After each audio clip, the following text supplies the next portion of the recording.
kining kaon usagid ni sa paborito kaayo ni Hesus. Tinuod nagsugo siya nga magpuasa ta, pero mao gini iyang paborito ang kaon. Nya gamiton pod niya ang pagkaon nga maoy pasumbingay unsaon pagpuyo sa kinabuhi. So kung kuyog tas Ginoo, pirmig yung naay pagkaon. Sa inyong balay, pirmi ba mong naay pagkaon? Wa mo makautang para ipalit og pagkaon? Wa?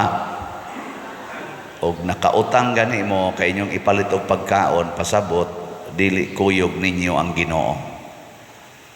Hinoon tingali makautang ipalit og TV, ipalit og unsa pa diha. Pero kung makautang mo tungod kay inyong ipasangil ang pagkaon, pasabot ana dili mo kuyog sa Ginoo. Kay basta kuyog tas Ginoo, wa gyoy puasa, way hunong-hunong ang pagkaon. Sa inyong paminaw, kita din his parokya, kuyog tas Ginoo o dili? Ang sa may timaan, wa gyoy hunong kaon, perting kaon. Bisan gani pag-abot atong pandemic, lockdown man ta dinhi, sige kitag kaon dinhi, way hunong-hunong kaon. Nanghatag pa ta ganing pagkaon na to. Ang barangay gani manghatag lag kausas-usa ka sa unom ka buwan, murag kausara ka panghatag, pero kita hapit kada duha ka buwan kahatag kita atong panahos pandemic ba, kahatag kita kausa usahay pa gani makada buwan nga naman, perti pagkaon pasabot kuyog ang Ginoo. Ikaduha, kining kalipay. Basta kuyog ay natong Ginoo, malipayon kita kanunay. Hilingi ay mong tupad na malipayon ka karong si Manaha. Karon lang si Manaha ba? Malipayon ba ka kanunay? Wag yun ka ni Agi nga nasuko ka, wag ka magyaw-yaw. Wa?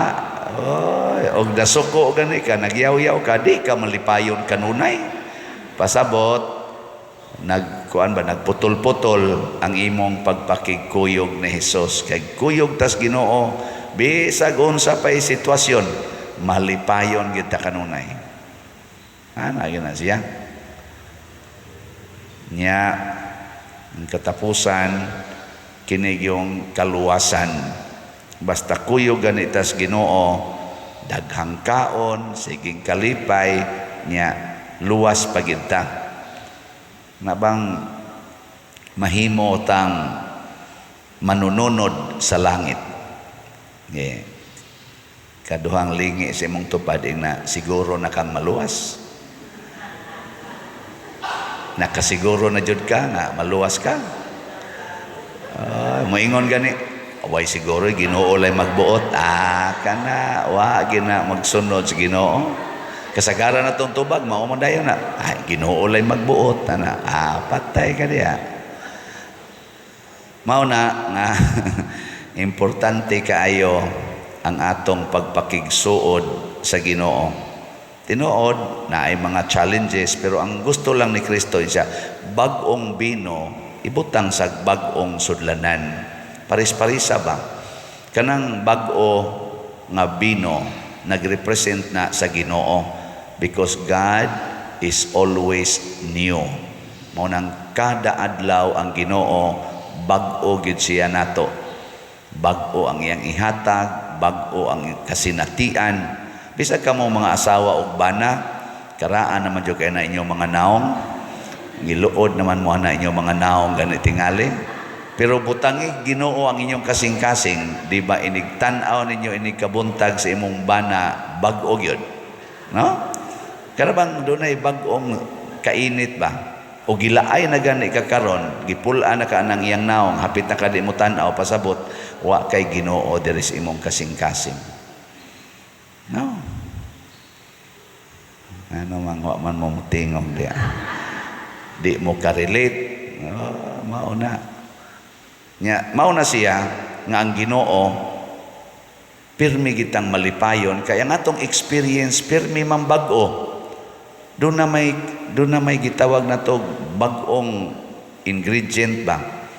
Pero magpabilin gani ita diha sa atong karaan. Kay kaning karaan mao ni siya ang sala, the old wine skin or the old cloth. Mao na siya ang sala. Kanang sala muhimo gid na nato nga murag karaan. Tanawa na mga asawa nga mga makasasala, hisgutan gid ng karaan. Ikaw sa una pagyud ka, di ba? Hinumdum ka, uyab batas unang buanga ka, mauna ni imong batasan, hinumduman gina niya. Mauna ang mga yawanon. Kanang mga anak, ikaw ang tapulan na ka. Kaya yang hinumduman ka to mga tinapulan sa una ba?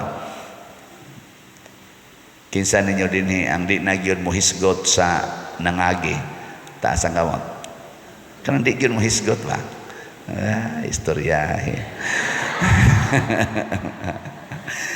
Kusog kay tanang matud pas Tagalog halongkatin ang mga nakaraan. Murabag anaon gyud ba? Banhaon ang mga bukog sa kagahapon nga gilubong na unta sa kadugay na sa lumot, gilubong na sa lumot sa kalimot. Banhaon gyud. Ang karon ayaw gyud sagula ang yawa ug ang Ginoo. Una, unsaon man butangi og pading sama ni Rebecca diri sa atong unang pagbasa. Si Jacob gusto niyang maluwas, gusto maoy matagaag panalangin niya kay ang pinangga ni Isaac si Esau man katong maguwang maoy gi tagaan ni kanini ang Isaac og misyon aron nga iya dayong ihatag ang panalangin. Si Jacob dili man to siya mangayam, so di siya kahimo atong misyon, pero gusto ni Rebecca nga ang iyang anak mapanalanginan. Unsa may gibuhat ni Rebecca? Iyang gi butang-butangan og pading si Jacob aron maoy mahatagag panalangin. Tinuod ang tingog ni Jacob wa mausab. Dul-duol ra man sa silag tingog ni Esau. Niingon si Isaac, nabuta man in taon si Isaac kani man kung Ginoo usahay san magpabuta-buta pod ni siya. Kay kundi siya magpabuta-buta basig timan-an niya ang atong mga kasalanan kanunay. So nagpabuta-buta sa atong gi pading-padingan ni Rebecca, napanalanginan yun. Sa mga reflections sa mga theologians, kani kunos Rebecca mura kununig ang mahal na Birhen Maria. Kanabang iyatang pading-padingan ba? Din magid unta ta madawat sa Ginoo. Ganang naong nimo, madawat pa ka na sa Ginoo. So, sala pa lang nimo, portinandaghana. Pero ang mahal nga Birhen Maria, kamao siyang mo adjust, kamao siyang mo butang ba, unsay angay ibutang nato para mahimotang acceptable sa Ginoo. Kay kani manggong mga inahan, kuan kay na sila, in touch kay na sila silang anak, kay bahogin sila unsaon. Muna ang mahal nga Birhen Maria nga atong gibijilan karon, kahibaw siya unsaon nga mahimotang angayan ngadto ni Hesus. Maubitan na ka na mga COM, kaagi ba mong COM? Children of Mary. Naamo na sila'y motto, to Mary, through Mary to Jesus. Pinaagi ni Maria ngadto ni Hesus. Kung suod ka ni Maria, masuod sa ka ni Hesus. Nga dili tungod kay angayan ta, kuan lang Maria, gibutang-butangan ta niya ba? Nang litan, kusog kay ka mamalikas, niya modool ka ni Maria, butang-butangan ni Maria ang imong baog purity, kay pure man kay ni siya. Nga moingon dayon ang Ginoo, tanaw na ko sa imong naong mura mangyug ka katong akong ighuhog sa impierno. Pero ang imong baba, murag baba sa kong inahan. kusog ka manghimantay kanang imong mata himantayon kay tanan. Nailan nas Ginoo, ang Ginoo, ikaw man tong himantayon kayo nga ako nang gikandidato sa impyerno, pero ang imong mata karon mura na magmata sa akong inahan. Ana, ibutang na ni Maria. Wa mo kibawa na. Kadang imong kamot nga luos lang pangusi, luos lang panghapak. Gitiman nas Ginoo Yung Ginoo, mao magyud kay tag-iyas kamot nga katong kusog kay mangusi sa mga bata. Ana, ako man kang impiernohonon, pero ang imong kamot karon mao na mag texture sa kamot sa kong inahan. Ay butangan sa kang Maria sa katong. Kay si Maria nakapasar mas langit. Iyan ang ipaambit nato. Pero ang problema lagi, gusto ba mong maliwat ni Maria? Suod mo ni Maria? Dili. Ala, pag Legion of Mary mo. Dini ato na natag, ato nang gikusgag maayo Legion of Mary. Pag magpakasundao ta ni Maria. Ug unsa may kinaiya ni Maria, pirming bag-o ang iyang mata nga magtan-aw sa tao.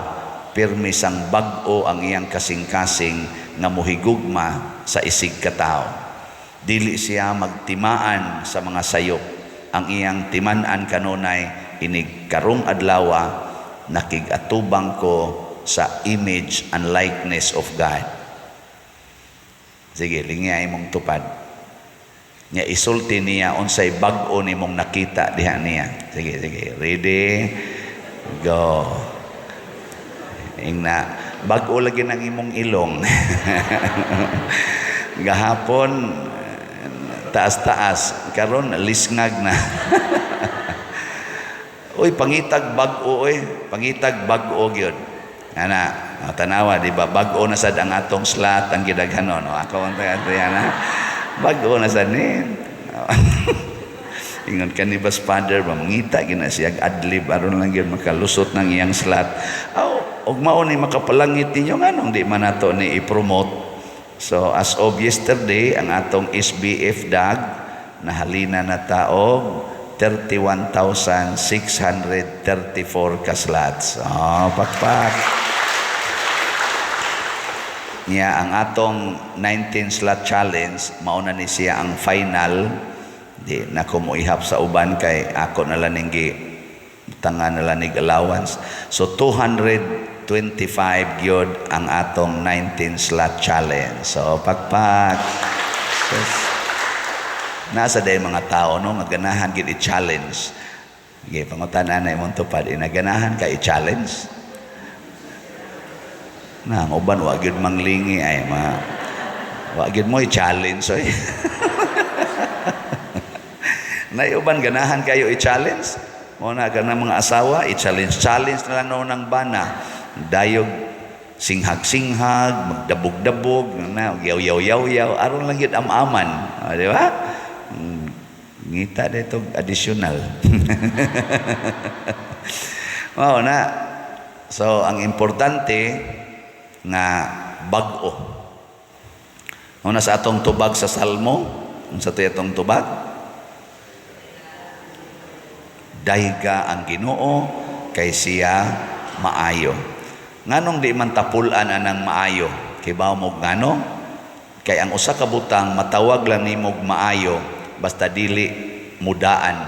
Dili mudaan ba?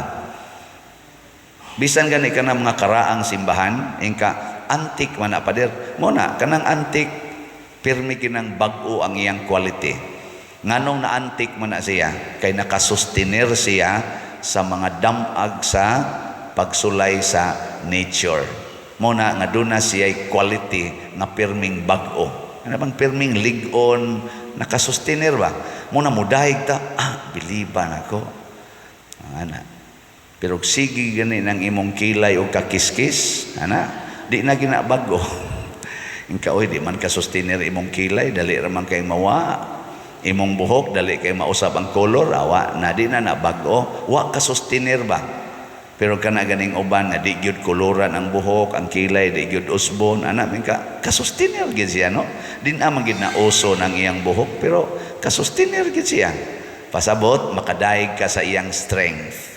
Pero kanang dali kay mada sa mga kalibutanon, inig-uso sa blanda yon, inig-uso sa kanang sana straight nga buhok, straight sa dayon, inig-uso sa buhok nga mugbo sa dayon, ig-usos tagas, sunod-sunod sa uso ba, dili ka bag-o. Dili sad ka matawag og kanini ang lig-on, dali nga maanod. Mao na ayaw na gyud pagpaanod-anod. Unya ikuyog ang Ginoo kanunay sa imong mga desisyon. Pangutana ba? Sugot ba kang Ginoo nino nga motambong kusmisa nya matuog ko? Ay di ba hindi sugot? Na mata dayon ka. No? Sugot ba kang Ginoo nino nga motambong kusmisa di jud ko muhog og kolekta? Ay na ba? Sugot ba kang Ginoo ani nga iniguli na ko sa amo gikan ko sa misa, mga saba lang yapon ko sa akong mga anak. No? Sugot ba kang Ginoo ani nga sige kog simba niya igabot ako sa amo, awayo na ko akong bana kay gikan sa iyang kabit. Na makani mao ba kani gustos Ginoo? Mao ba kani gustos Ginoo nga kining akong igsuon ako gining padayonon ang kihan ako dito sa korte tungod lang aning mga utlanas yuta nga nangausab? Sugot ba kang Ginoo ani nga akong ikihan ning akong igagaw tungod las utang? No. Ay magduko-duko diha. Kay nindot kayo ng mangutana tas Ginoo. Og kun moingon gani ka wa ni mauyon sa kabubutos Ginoo, ilisi dayon, ingkalisod man padir, patabang ni Mama Mary.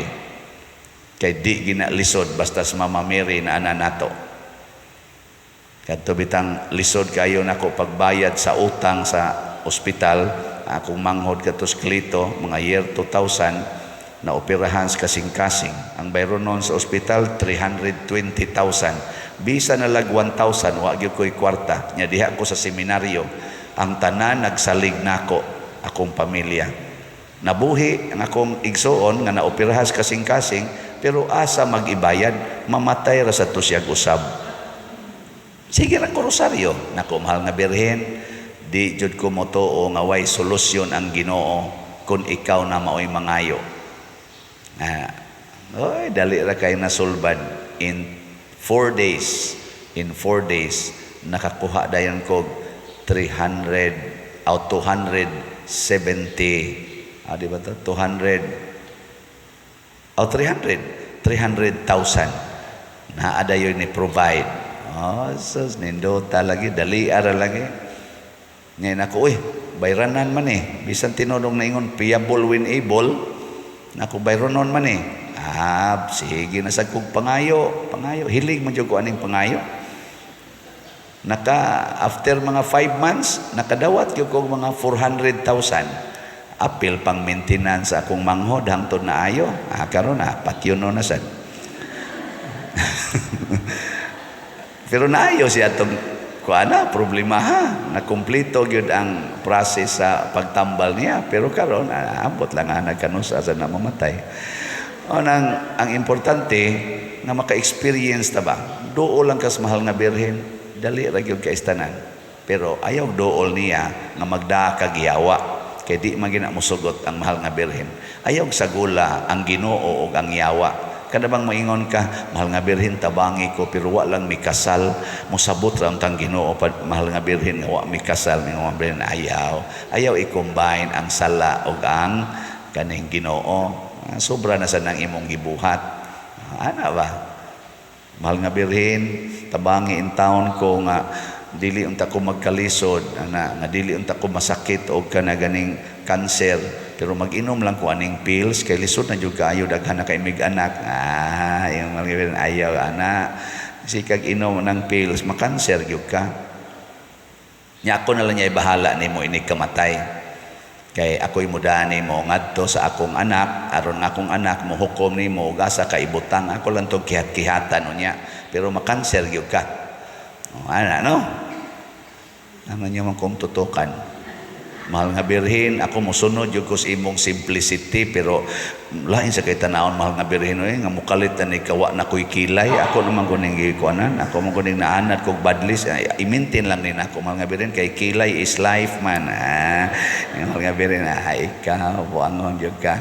Muna, lipay ko na ako yung mga kaila, ikita na mo karon, ang buhok natural na, batian na lagig naong. Pero proud kis lang yung paden, naminaw na dyan ko nimo, tanawa akong buhok, nako, oh, Jesus, debate na dyan kikag naong tanawon. Pero in the eyes of God, nagsidlak-sidlak ang imong kagwapa. Ayaw kabalaka ng manaway nga mga matang yawanon, ang matang Diyos nun, mao'y basihi, kay nagsidlak ang imong kagwapa, sama ni Maria, nga daw ba nagbanag sa kaadlawon, masiga murag adlaw, kalisangan maingog kasundaluhang, hinanay alang sa gubat. Wow, masan mo kibawa to, sige na, manindog na ta.